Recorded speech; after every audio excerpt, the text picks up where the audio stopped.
Get ready. Welcome, everyone, to the latest episode of Gullcast, a production of Endicott Esports and the School of Sports Science. I'm your host, Brennan Hall, Esports Coordinator here at Endicott. And as always, we're taking you through this fascinating industry with some of the most captivating people leading the conversations. As always, you can catch up on all our past episodes on Spotify and YouTube. Just search through our catalog for past episodes and subscribe to our YouTube channel. It's at Endicott Esports. And if you're really liking these episodes, we'd really appreciate a 5-star review. So today is our first repeat guest on the pod. Hopefully not the last, because this guy is one of the most revered thought leaders in all of collegiate esports. No, really. When he came on here back last fall, it was amazing. I still have all those notes from the conversation. I encourage all of you who haven't listened to the episode all the way back in episode 9 to go back and listen to yourselves. We're bringing him back because he just published a new book, which I devoured in about 2 days. It's chock full of great wisdom about leadership and what leadership looks like in a collegiate esports setting. And I just love a good challenger title. This is really up there, the best of them. Never take a fair fight. Don't you love it? Rolls out the tongue so great. Please welcome from Boise State University, the one, the only, Doc Haskell. How we doing, Doc? We're doing strong. It's going well. Yeah. Well, and hi, everybody. Oh, amazing. Well, let's get right into it. I want to break down this book because I just think it's awesome. It's super important at a super important time in where we are with collegiate esports. I want to start with this.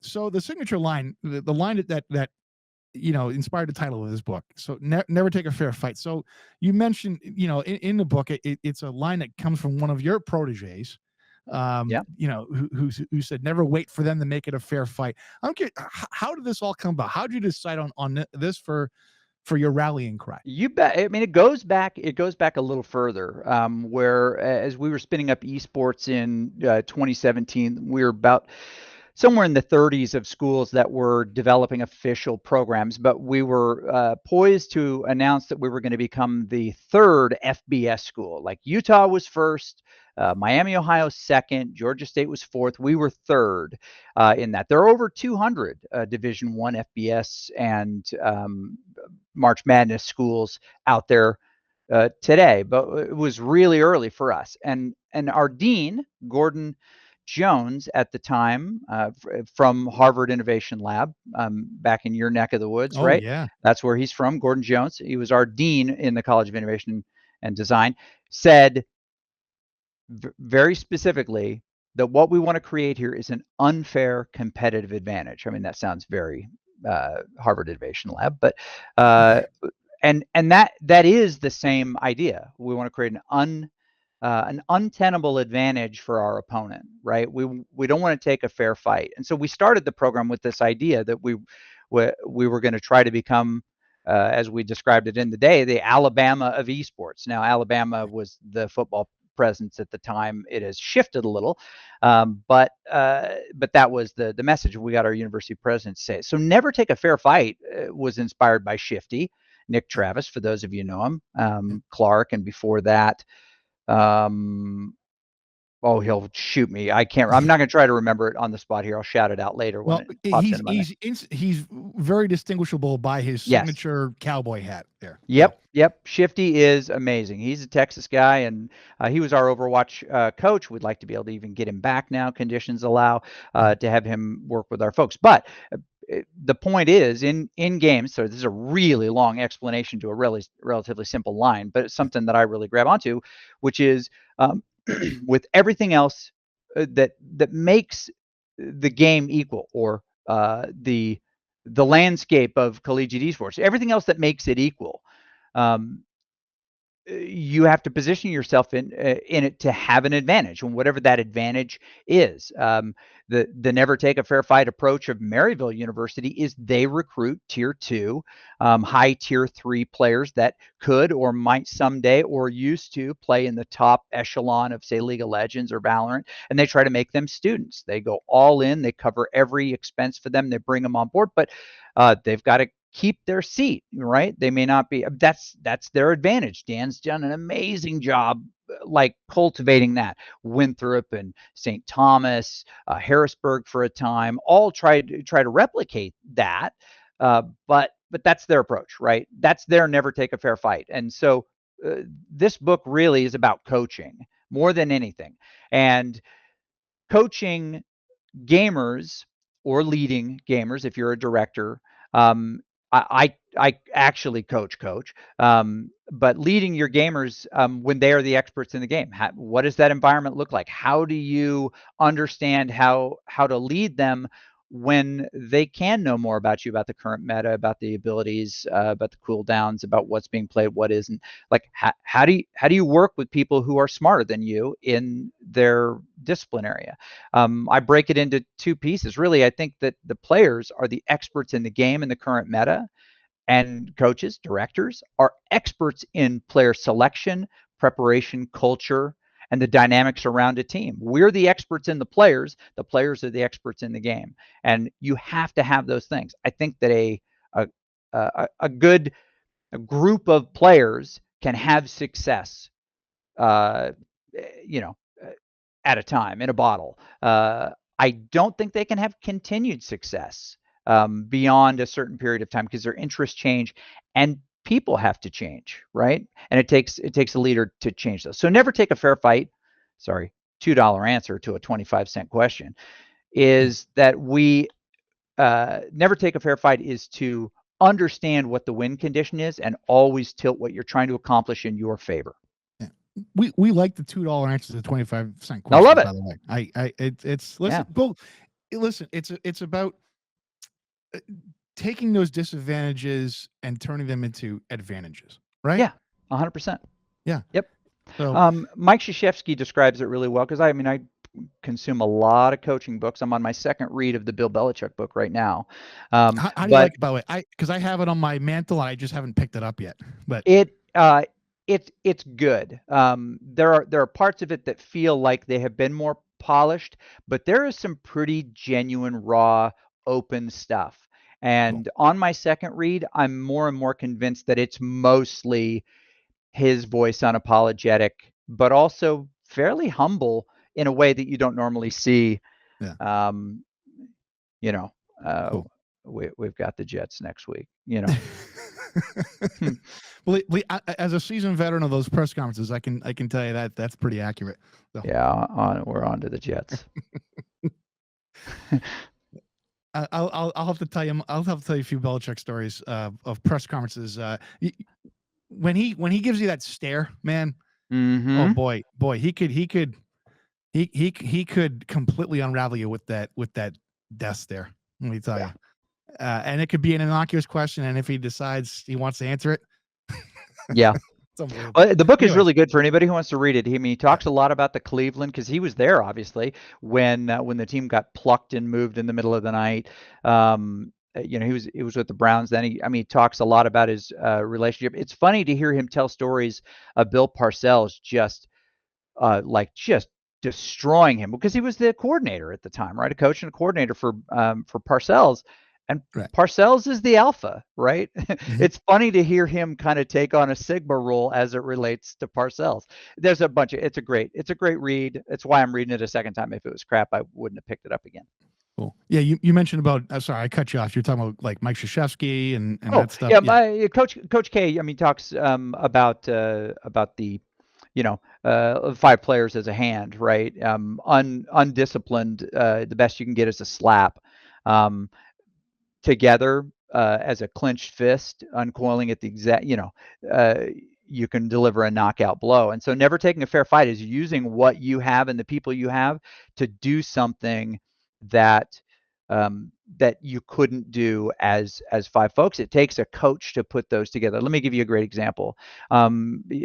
We realized that the competitive advantage sometimes on a map is not that we have the best composition, but we have a once unbeatable composition, but only when we need it. Boise State, famous for specials, big trick plays. Everybody remembers Oklahoma. and the first Fiesta Bowl. But I mean, trick plays have been a big part of what we do. Always the smaller, slightly slower team of gritty players, football players, right? I mean, we don't recruit as big as Clemson or Georgia. But what we do is we get gritty. So in the book, I mentioned a couple of other specials, but one of the specials that I installed was Hanamura, which is no longer a map that's played. It was obviously Overwatch 1. It was 6 players. And there was a special lineup on attack that allowed you to take a teleport to the top of the roof. Players will know exactly what I'm talking about. There's a mega in that room, on that roof. And then you can drop down to the backside of the point, kind of wedged in there in the corner by coast on 2 sides. But you could not share this play. If they knew where you were going, they could disrupt it. But you could teleport an entire team of 6 up to the top and then drop down behind and have the best position in the game. But you could only do it to win one fight, right? So it had to be a scenario where you held them on first point and then you used it on your attack phase to just get 1 tick on the point. Or it was more often on these assault maps, is that you were tied 3-3 after the first one, and if you had a side flip, the timers went way down, and if you needed to win one fight on that point attack, we had this special installed, and I installed it, and they wanted to use it a bunch of times. I'm like, we don't use it on the first attack. We only use it under special conditions, and when we did, for those of you who remember the game, it was Symmetra, obviously, as teleporter. It was Bastion. It was Orisa. It was a second tank, which could do a really good job blocking or shielding or whatever we decided to do. And it was 2 supports that allowed you a ton of sustain. For example, Mercy, who could pocket the Bastion and amplify the damage, and probably Baptiste, so that you could on the backside of point there on Hanamura, you could get his lamp out there and create that immortality field. And all you had to do was get 2 picks on their enemy team. You go +2 and you'd win. That never take a fair fight mentality in the game at that moment, and we use it things like that in all the games, is the point of leadership where we have a philosophy and here's how we're going to use it, and we have to be incredibly disciplined to do it. We have to practice these things to be able to execute them well in the moments that we need them. And we climbed much deeper in, say, ABC tournament as a I'll go back to the fist analogy, right? Yeah, as a smaller fist up against we beat UCI in that one. We beat Northwood in that same tournament that year. I think we finally got eliminated by Maryville, but we beat them in another tournament in the same way. We've been in multiple championships in Overwatch with Maryville in the past, and we've knocked them out a couple times. They've knocked us out a couple times, but we're not recruiting players that have been pro or that could leave any moment to go pro. We take a much bigger risk on. It's not really a bigger risk. We try to find people that are great students and they're going to graduate college, and who are right on the cusp of that tier of player that want to climb to that tier. So we come in as the underdog. So we better have the one ability to deliver that knockout punch to have the success that we want. But I think every coach, every leader can do something similar, right? It's like, what do we do well, and how can we do it better than the opponent in the exact right moment? We'll have more success than anybody gives us a chance to have. Yeah, it's a great point you make. Harkening back to the what Boise football is known for, is those trick plays. But yeah, you're right. You're able to do those things. You're able to take creative liberties in the moment because you're not worried about the nuts and bolts, right? Some of the most creative marketing teams in pro sports, they make decisions in the heat of the moment because they're not worried about whether the email campaign is going up the next morning, everything's all the trains are running. So, and I say that because I think one of the biggest takeaways, just on a large scale, there's so many great takeaways, but this whole idea of clarity prevents conflict, and so much of the code of the culture that you set is rooted in communication and setting expectations. So I wonder if you elaborate on that.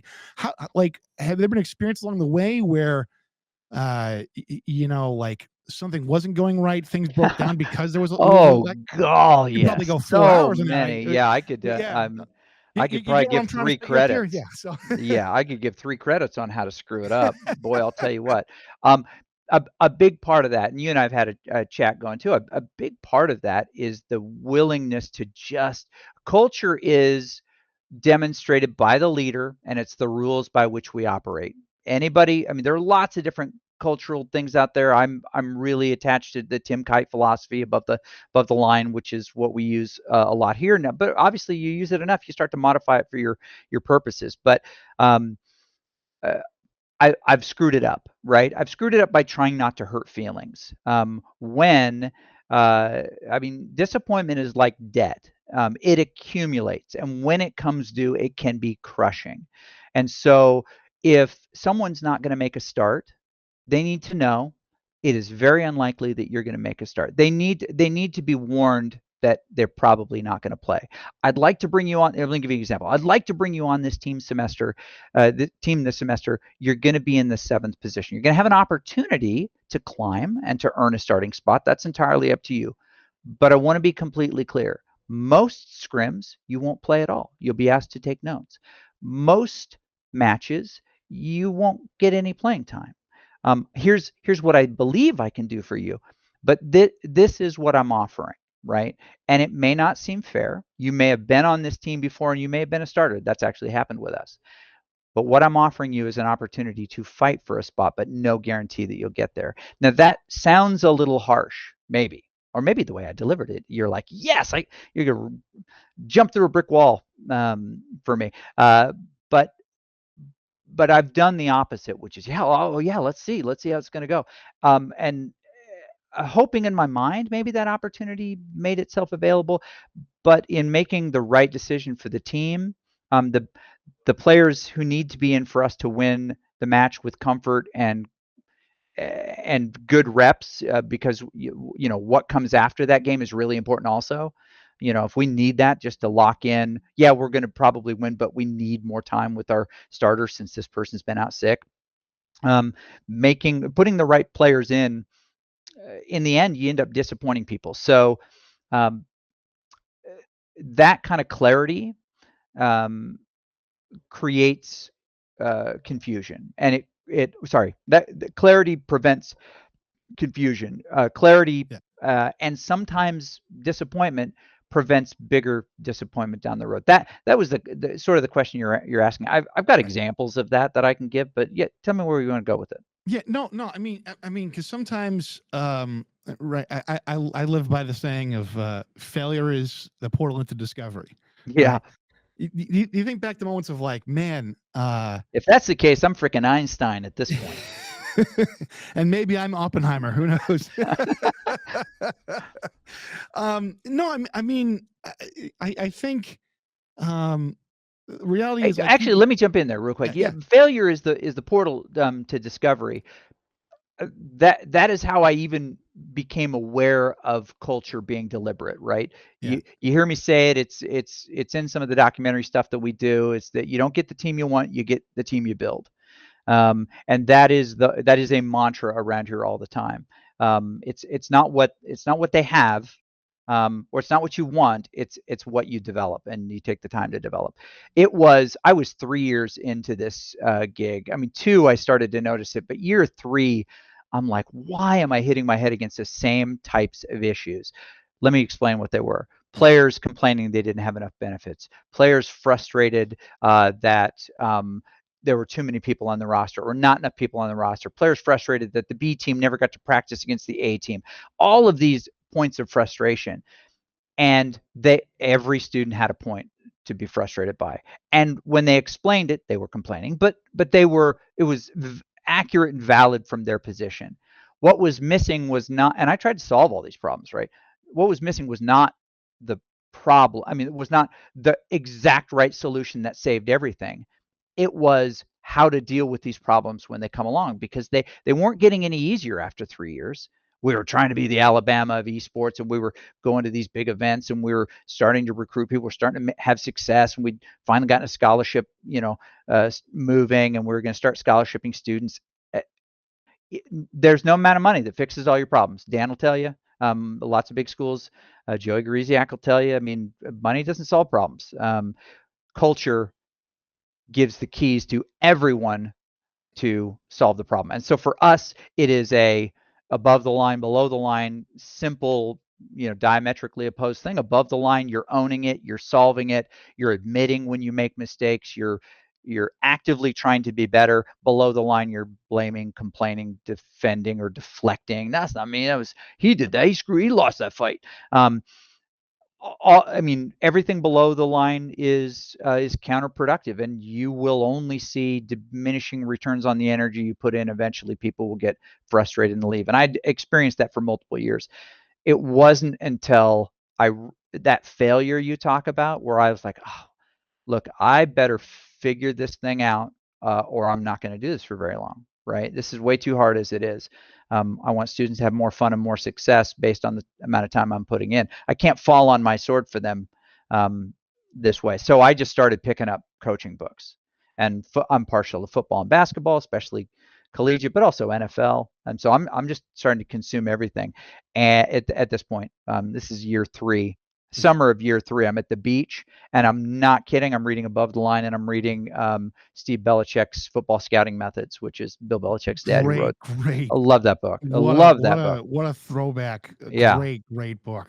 Yeah, it's a great book. But to my point is, if I hadn't failed as hard as I had, if I'd had kind of middling success, and I thought, well, it's just about money. These other schools can just, I would have blamed. If I didn't turn it on me, what do I need to do to get what I believe is possible here? If I don't improve me first, so if you're following this Tolkien, quest across all the landscapes here, back to your original point, which was, that culture only came from me getting knocked down a bunch by my own decisions and having to say, okay, the only way this gets better is if it starts with me. And I expose all of my mistakes, and just own them and ask everybody to do the same. Right? That's like step 1. It's like step up.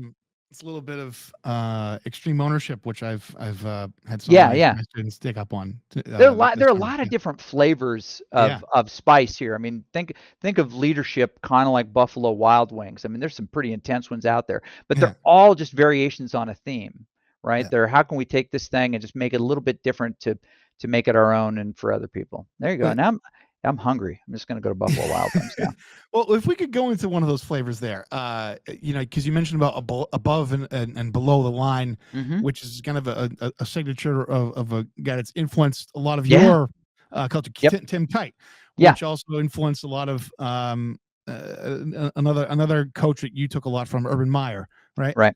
Well, you about to show something here. Yeah. Oh, no. Yeah, I'm just pulling it up here. So for those of you listening on Spotify or on the audio player on MySpace, I've multiple copies of Above the Line. My pattern is that I'll start reading it and I will mark it up. I will put my discoveries in it. I'll highlight things that I think are incredibly important.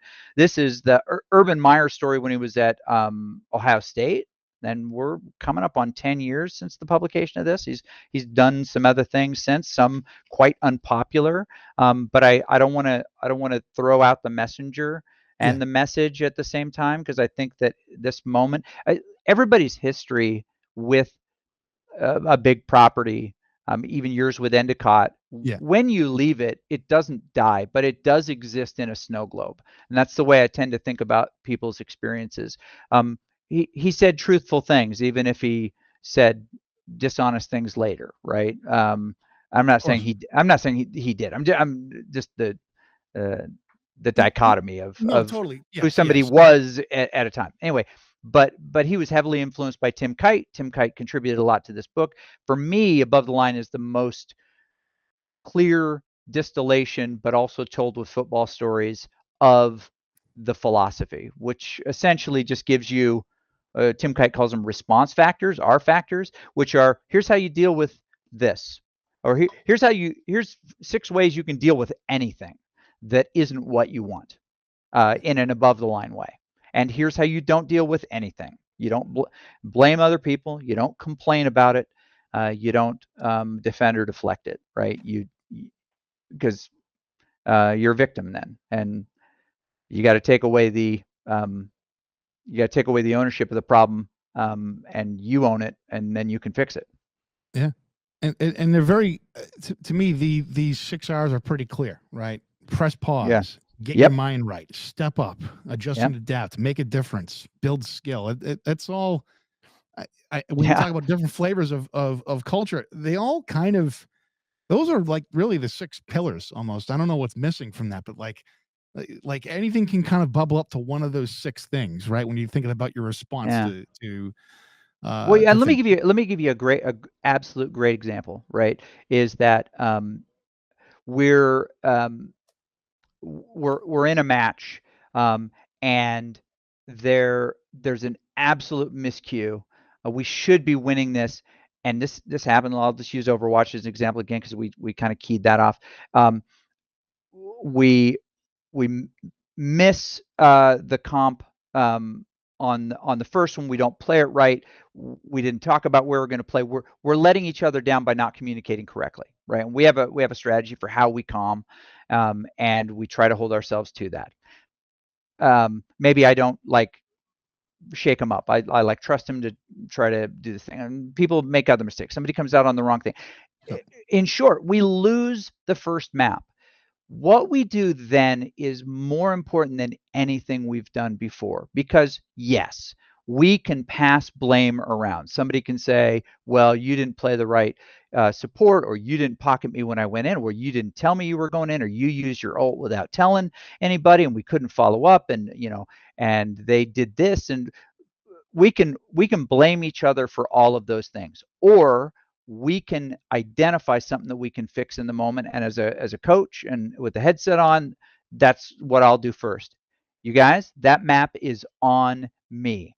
I should have stepped up and been a jerk about comms because I let a whole bunch of stuff go. We're not going to do that anymore. You know what you need to do to win. It comes through your mouth.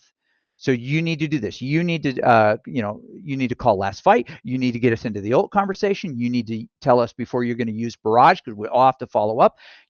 Tanks, you got to tell us exactly where we're going and when we're going there. You got to 3-2-1 us. I've told you. Now you guys got to do your part. Like, I've got to own it. And then our second map, and this happened, and then our second map goes much, much better.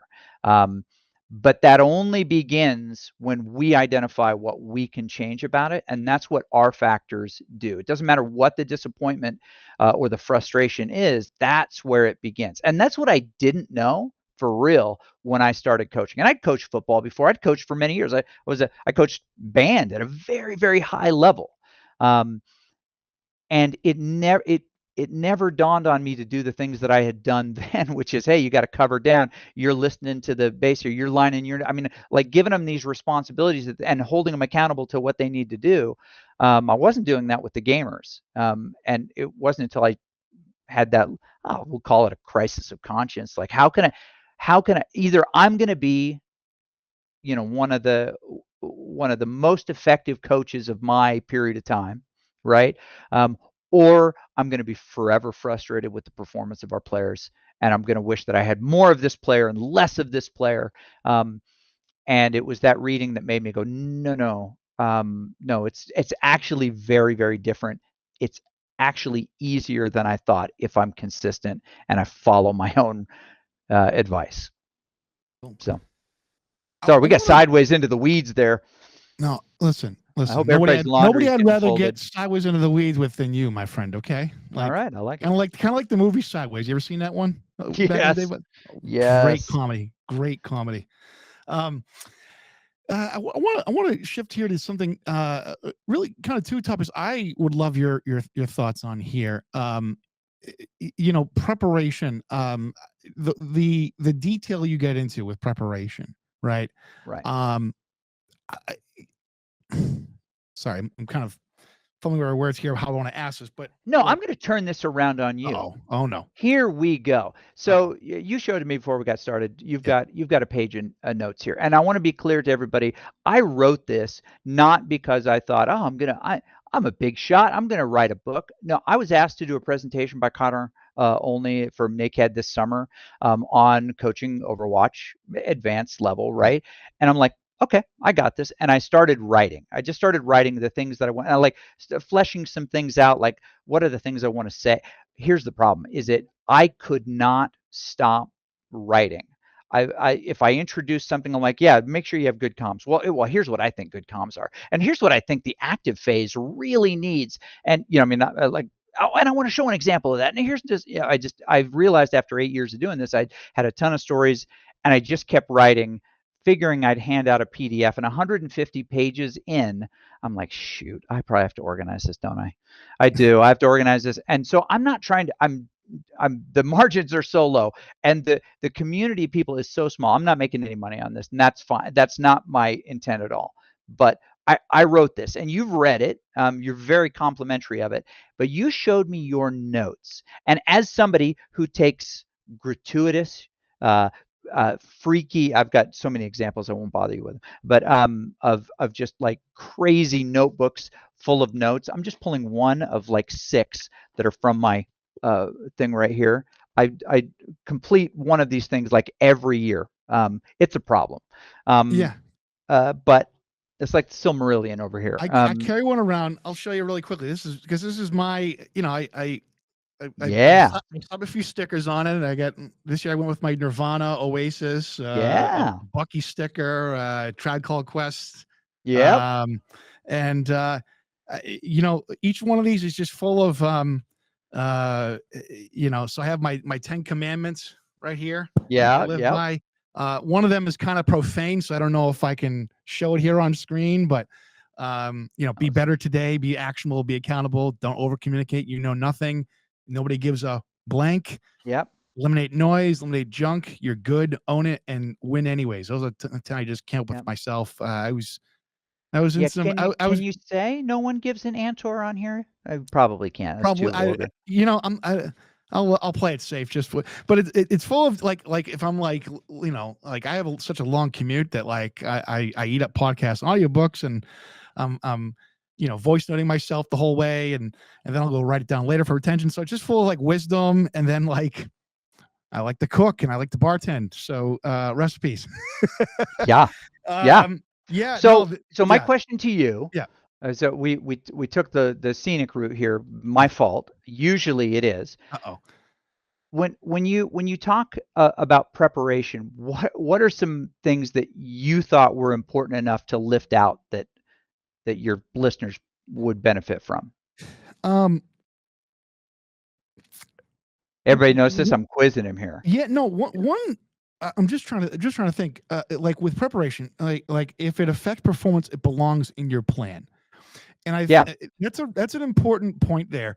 I think sometimes, and then the other thing with preparation, like make it intentional. I think I'm going to put on my football hat here for a second, but I think, from my days at Huddle, right, and for people who use Huddle, like as a coach, you can track how much time your players are in the app watching film. Yep. But I think sometimes people equate hours accumulated for hours consumed, right? And too many of them are watching like a fan and not really. When you're doing film study, the breakthrough comes when you start to take your eye off the ball, right? Would you agree? Yeah. When you start to see the patterns. Right. So understanding the balance there. If it affects performance, it belongs in your plan. If it's kind of inconsequential, don't just show something to show it. Like everything should have a plan, and especially, we talk a lot today about managing Gen Z and their attention span, which I push back on sometimes because, my Fortnite team can sit down for 3 hours straight in the lab here on twice a week and have no problem dialing in, right? Yeah. But just being more intentional about what goes into that preparation, and part of that is respecting time. But like I think Kyle Shanahan at the 49ers is very intentional. Like no more than a half hour of film review with a team, Yeah. at least in one session, right? Yep. Which goes completely against Belichick, who would sit there for 2 or 3 hours at a time, right? But Yeah. Now I'm kind of the one going off the rails here, but no, that's one thing that stuck out is you know, and then managing the environment that allows the players to perform.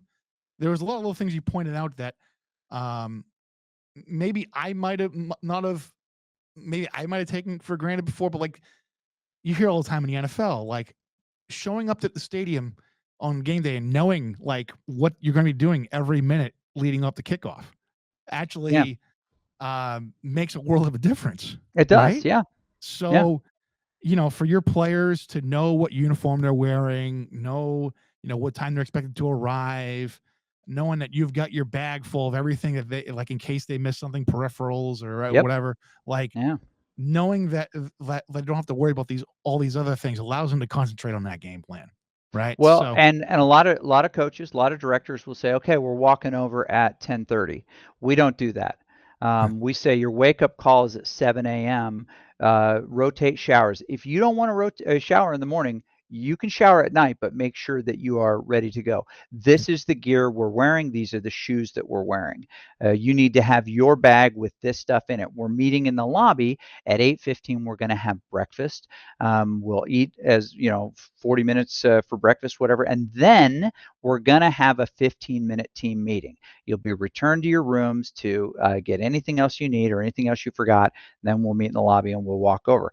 We give them those things because we've had the experience of, well, a player wants a little bit more sleep and then they get over there without their jacket, or somebody comes down with the wrong shoes, but we're 10 minutes late, right? We want to see them early. We want to see, because we know that performance is just as important leading up to the performance that we need. We need to see them eat in the morning, because if they're overtired or they oversleep, as sometimes young people will do, they haven't eaten. And then we have this caloric crash midway through the second round when we drew Fisher, and now we're in trouble, right? All of those things. I mean, a lot of people know Dave Brailsford's marginal gains. There's a lot of people who have marginal gains theory and things like that. If we can be 5% better with our blood sugar levels when we start the second game, we're gonna there's a molt that's applied to that multiplies. It's exponential throughout the day. Coaching preparation is making sure that they are ready to play. And sure, I've called some winning plays. I've drawn up some winning plays. But in 1,500, 14 wins at this point after 8 years of my career, there's a couple. There's a few but almost all of them can be attributed to the combination of great players who are put in a position to play well and great support for their play. I know that because we've had plenty of losses that were associated with things that I felt like we could have controlled. More specifically, I could have controlled. So preparation really is the difference. And we sometimes think, well, we don't want to get in an argument with a player. You're right. I mean, there's very nuanced kind of touch to making a grumpy morning player eat when they don't want to eat. Sometimes it's continuing to put a bar in front of their face, like, come on, have a little bit. Well, what can I get you? What do you like? I mean, do you want to drink? Do you want some orange juice? I'll just keep running, and usually they'll try to dismiss me a bunch of times, and I'll just kind of put some stuff. Eventually, they'll take something unless they're so stubborn that they won't. I've had a couple players do that, but you have to recognize as a coach that it's not about now, it's about the next group of decisions that they make. We might be in an impasse today. We might lose because a player has an absolute caloric crash. But something will change before the next one. They will gain a monicum of maturity, or I'll recognize that I don't have the right player in the group and on the stage. Yeah. And if I can't get them to play well on a Saturday morning at a LAN, then they're always going to negatively influence the team. And I have to own that and say, I think I need to find somebody else who's willing to take the limited coaching that I expect in this moment. I've had that really tough conversation with players. And it has made the difference. We're constantly making small adjustments to make them a little bit more ready to play. And then when they go, it's them, man. Yeah. Well, let me ask you this. So, and I'll set this up kind of with a story from our experience this spring. So, All right, story time. Story time. Here we go. I'll try to Reader's Digest, but I hope our reigning ECAC MVP Liam Allman doesn't mind me calling him out here with this story. He's our IGL for our Fortnite team. He's a just virtuous builder. I task him with the dual role of also coaching our players as a player coach, like Bill Russell back in the day. And this name drop was brought to you by Taco Bell. And we had a week during the season where Wi-Fi crashed at the school and it screwed people up. And then when it came back on, they had their worst performance of the year. Guys were showing up late. Guys were just not dialed in. And I said, Liam, I said, listen, you're not playing tomorrow. Don't, he's a lab rat, right? Like he wants to get in here and guy. He wants to be the best. I said, no. I'm not going to let you come into lab tomorrow. Go home. Yeah. Put the controller down, put the keyboard down, just unwind. And then I get home and put the trackball down. Yeah. And I get a message at like 9:00 at night. Just like, hey, you're going to kill me. But, and so the women's team loves when he coaches them. Like they and so, hey, I ran a trios lobby with two of them, and we had a 20 kill dub, and it was awesome. And I'm like, no, it's actually really good. It's actually really good. I'm okay with that because like the next week, because I think what that moment did, like it helped him fall back in love with the game and remember why he liked it so much. The next week we played the best we played all year, like not even close. Yeah. And I think sometimes putting the peripherals down, just recharging does wonders. So I guess I set that up to ask you about being balanced mentally and how your players stay motivated, like intrinsically. Yeah. Well, the brain is a muscle, right? And it needs rest to get growth. We require 1 day off a week of no game, which is an athletic policy. We borrow a lot from our athletics handbook, 20 hours a week, 24 weeks of contact, very measured season. And when we do that, super important. We have a rule that says you guys can't, if we brought you here, if you're part of our organization, you can't group collectively to do other things because we know that fatigue on one another tears teams apart over time. We want you to be a great team, and it doesn't matter how good of a family you are. The best families in the world tire of each other, and that affects behavior. And behavior affects the way we feel about each other, and so we don't let them play together during the summer. They want to do summer league, we don't do summer league. Like we want to do summer series, like we don't do summer series. But you're welcome to play with other folks. If you want to, take you and maybe a couple of our B team folks that you never play with during the year, if you want to do something like that under the Boise State banner, but we don't want you playing together as a group. Or if they do, we have to find time to give that back. We did it a couple summers ago. They wanted to do summer series. We're like, okay, we are taking the first, 3.5 weeks of school off from practicing because we need you to not grind for a little bit. And you make a really good point. They need time away from it, and we have to set that expectation and follow up on that expectation and have the hard conversations. We don't tend to punish per se. Like, oh, you did this, well, you've incurred the 10 laps rule. I mean, I'll joke all the time. All right, laps, I'm going to make you run laps. They laugh because we don't do any of that. And some people have a lot of cultural fun with physical punishments and push-ups and things like. And that's not to dispel that. Our brand of people has never really taken well to that, so we just haven't used that. Right. Worked well when I coached marching band. Right. That was a great one. Right. Because they would all groan and then they'd get down and. By the way, what is your instrument of choice with marching band? I'm a percussionist, and for the visual learners here, I have my wedding ring on percussionist. I take it off, drummer, percussionist, drummer. But there's a difference, by the way. There's a difference. There's a big difference. Yeah, big difference. Wow, people lump that in sometimes. Yeah. So. And I could do a million drummer jokes right now. but I won't. Oh, no, no, this is a Spinal Tap free zone, man. All right. So we don't lose the thread completely. For us, we need time away to make sure that our time together is meaningful and not punchy. And they spend enough time together, they start to behave like siblings, but there's a line of sibling competitiveness, which we want, right? We want them to try to be better than the other people on their squad. But not so much that they resent somebody because of that competitive nature. So there's this line that we try to write every year with how much time we spend together. And there are some players that always want more. We need to scrim more. We need to scrim more.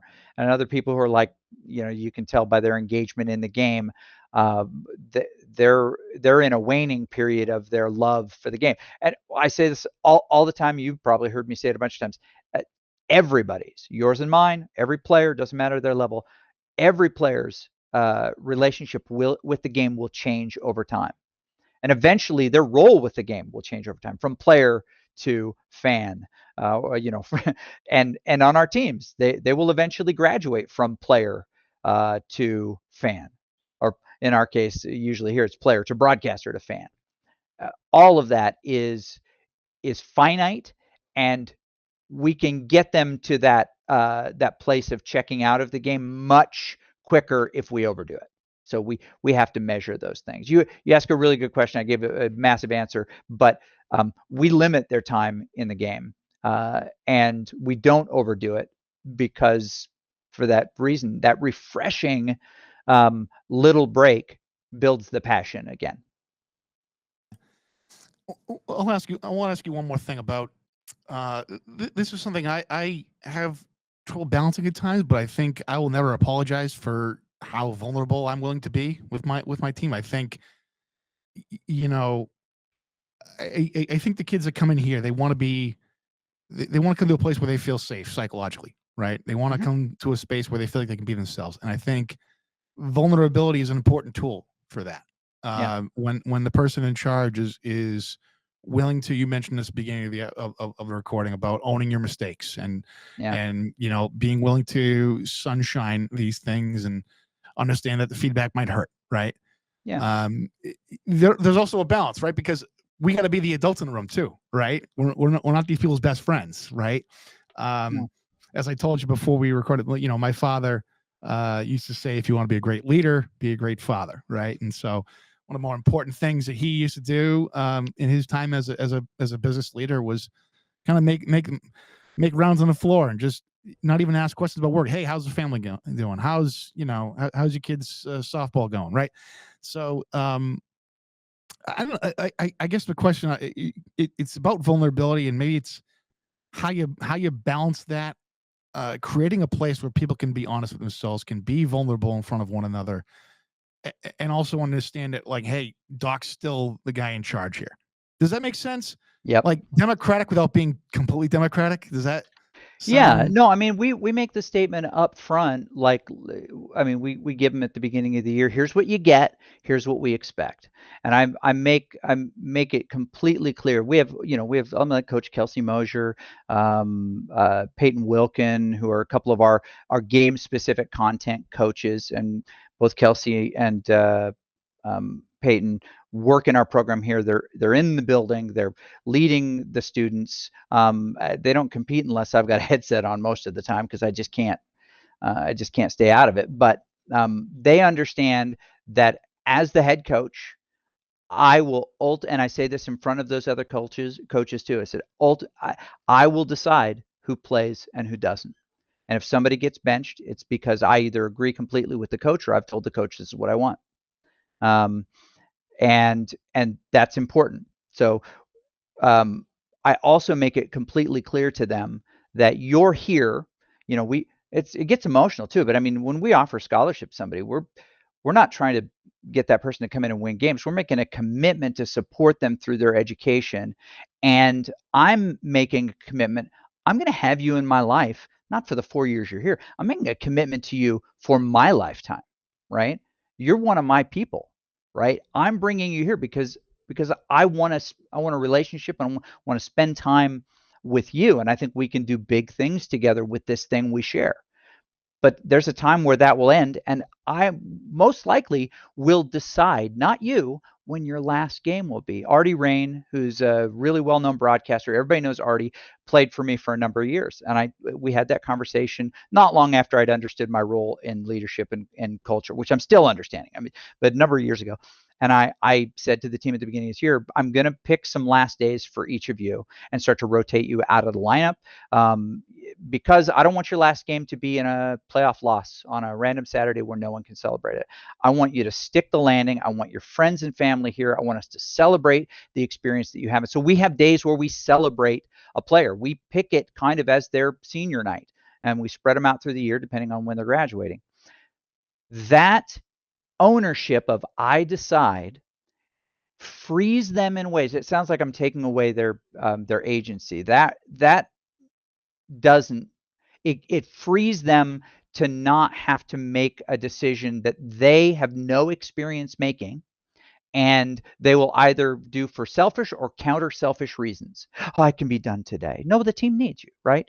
I'm in the right position to decide those things, and so we celebrate them on their way out. But my relationship with Artie continues. I lobby for Artie for jobs. I make recommendations. I mean, we don't have the daily contact of when Artie was a player, but the success over, that career as a student, I'm Wall of Fame, like right outside my office, big old, placard for being such a superstar. The hard decisions have to come from somewhere. And what I do tell the players, you were asking that, this is often what I explain to them, that if you're my player, Brandon, I'm loyal to you for the length of your life. I want to come to your wedding. I want to be the God coach to your children, right? I want a relationship for our whole life. But my decisions have to be made for the success of the team in the moment. And it may feel like that's counter to what you want, but I continue to make those decisions on your behalf as a member of that team all throughout this, right? And there may be a time where I choose not to play you, and I have to play somebody else. And I'll often expose why I believe that to be true, and why I accept that if it's going to be wrong, it's going to be wrong, and that's my mistake, right? I've made that mistake before, but that's the benefit. I've made that mistake before, and I'm a lot better at identifying how not to make that mistake. They have no experience with that, right? So it's part of this, this dichotomy of knowledge versus wisdom, right? Knowledge is knowing as a tomato is a fruit. Wisdom is knowing not to put it in a fruit salad, right? Both things can be true, but one of them helps you make better decisions. There you go. Well, as you say in the book, a great artist never finishes their work; they just abandon it. Right? Absolutely. Yep. Yeah. Amazing. Never well, and I'm going to keep working on this. I'm just going to keep working on this. I've already made, I think even since you got your copy, I've already made probably 4 substantive changes, modifications, additions to it. Oh goodness! As I continue to go through it, and talking like, oh, this is a great way to describe something. I'm just going to add that, right? I'm going to put that point of clarity. So it's hey man, listen. I want to Winchester House of Books. Yeah, but I'm glad it was helpful, because I think and some high school coaches have come up to me and said, I mean, and let's be honest, we're all kind of directors and coaches. I try to make a much deeper impact into the strategic planning of our teams, which I think tilts me more on the coach side. But I'm still doing budgets and travel and all that stuff. But what Nate Sarazola said to me is that this helped him confirm that many of the ways that he felt and many of the decisions that he made were at least aligned with somebody else that he agrees with, right? Okay. Or I filled in a gap of why something like that makes sense, where he was doing it instinctively. And I think that happened for you too. Like, this is 100%. I do this, right? Oh, it was validation, 100%. Yeah, validation. So that makes me happy. I don't think that I have it all figured out yet, which is why I continue to add to this and learn from other people. But I'm after 8 years of doing this, like 1,500 wins, 676 losses at the end of the year, right? I've learned a lot that I think will be really helpful to folks. And the offers, I mean, if somebody wants to download that ebook or the audiobook or whatever and to hate it, message me, I'll Venmo you. I don't want anybody to do it. I mean, I think I made a grand total of $30 on it, which I spent in a double in just ordering copies to give to people. So for what it's worth, I'm not on a book promotional tour, but I'm happy to talk to you about it. And well, I'm happy to promote it because it was that as soon as I put it down, I said I gotta get you on and let's. I'm glad I did. This is incredible. Yeah, as always, this is awesome. As always, man. As always. Well, Never Take a Fair Fight is the book, folks. Everyone, do yourself a favor. Go out and get it. Read it twice. Take plenty of notes as we are doing here. Study it with your team. Let it set the tone for your next school year or season. And as always, you can catch up on all our past episodes here on Gullcast and Spotify and YouTube. Just search through our catalog for past episodes. Subscribe to our YouTube channel. It's at Endicott Esports. And if you're really liking these episodes, we'd really appreciate a 5-star review. But for now, well, Doc, I'll let you, before I sign off, is there anything else you want to promote here before I let you off the hook? No. And I will say one thing, right? I'm one of the older coaches out there. If not the oldest. I think people think I'm probably the oldest, but the truth is, right, we're all finite on this world and in this discipline. If we're not finding joy today, even in frustration, we need to change our mindset so that we can find joy in it, right? The number of times that I get to stand, say, for example, on a PEC stage in a finals match is finite, right? If I coach way too long and I coach for 15 more years, right? I only get that 15 more times. Everybody has that number, right? It's enjoy the struggle in what we do, because we have a unbelievably special access to a generation, multiple generations for some, that other people will never experience. And it is uplifting and fortifying, and we're constantly building relationships. I can tell you, after many years doing this, some people are hitting their head against the wall. They just want more. They need more money. They need more, better recruits. They need to travel better. All those things. All of that is temporary, but what you get forever is an experience that a group of you share that no one else will truly understand, but they will appreciate it, and you get that forever. The last note, I got a message from a player who graduated 3 years ago. Side request of a reference on a job application, and prefaced it with all of these incredible memories of this time we spent together. And I felt it in the same fond way. And by the way, that's how you ask for a recommendation, is you rizz them up first, which was great. No, but I mean, truly, it's a reminder of those special things. When they move on and the stress of having to prepare for all of it drops. Sorry, you're running out of tape there on your reel-to-reel recording device. But it's infinite. For you, it's infinite. Are you kidding me? It is so special that we get to do what we get to do, and our time together is limited in this thing that we share, but it is forever in the time we have shared, right? That snow globe can be shaken up at any time, and we can just enjoy this special moment with this team and this place, and know that there are other people who enjoyed spending time with us. It really is special to do what we get to do. I don't know how I can top that, to be honest with you.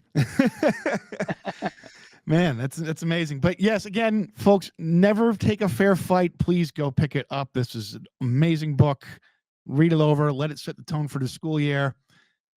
You know, if you want to follow Doc, Boise State on Twitter. I'm sorry, I'm screwing that up, but where can people follow what you well, guys if you well, I mean, Boise, you can just search Boise State Esports on X or any one of those platforms. And I am so old, my friend, that I have my last name as my Twitter handle, Haskell. That's an OG. Which is not an uncommon last name. That's an OG. But yeah, I mean, I was still on Twitter. I mean, I joined Twitter when you had to have a stamp. Really? Yeah. There we go. Got him. Got him. Oh, it's amazing. But for now, again, Never Take a Fair Fight is the book. Doc Haskell is the name. For now, this is Brennan Hall saying thanks for listening. See you next time. Thanks, everyone, for tuning in. Be sure to follow us at Endicott Esports. See you next time.